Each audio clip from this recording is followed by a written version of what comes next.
Chinook salmon and coho salmon were Pacific salmon originally, out in the Pacific Ocean, but they were introduced into the Great Lakes first in Lake Michigan. And this is back in the 50s. And this was due to the fact that we had an ecological instability in our Great Lakes.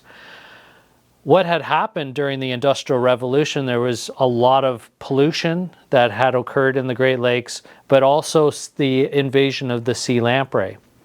And it took down many of the predatory fish, particularly lake trout throughout the Great Lakes, which is one of the native species that would control a lot of the baitfish populations.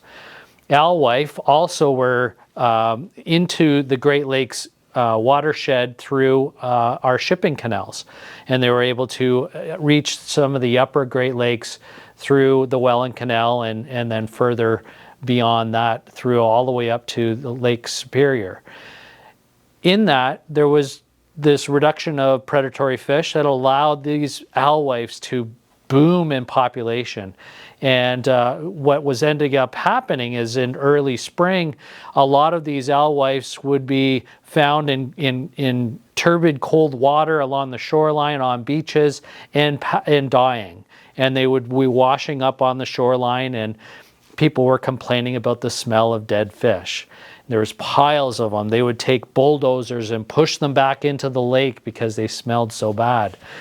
It was simply because there was an ecological imbalance in our Great Lakes. The introduction of Pacific salmon were with this thought that we bring in a fish that is originally spend most of its life in salt water, but goes up and spawns in fresh water. And that transition from fresh to salt, when they call it smolts or smoltification, that time frame is what they call imprinting, and they know where to come back to spawn. So it gave this whole ability to stock fish in a particular location with the expectation of those fish to return back to where you've stocked them when they were very small. All of these things also, at those beginning stages of stocking fish, there was this understanding that they wouldn't naturally reproduce. So it became a put, grow, and take fishery.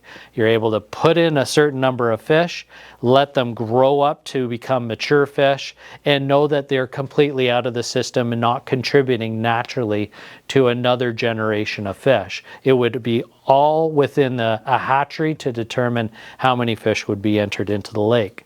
Well, over the years, all of the Great Lakes have now noticed that these fish have adapted and have become a Great Lake strain of Pacific salmon.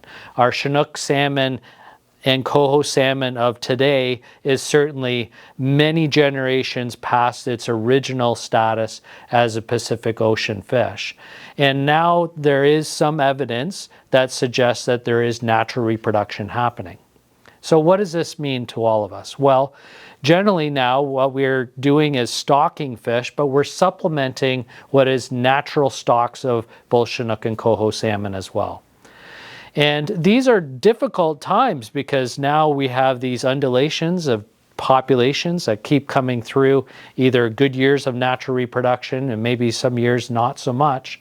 And then on top of that, our baitfish population that continues to do the same thing, undulate in population. So these predictions of how many fish we should stock in a particular year, it's really difficult to pin down, and it's something that our lake managers are constantly trying to figure out a way of doing so.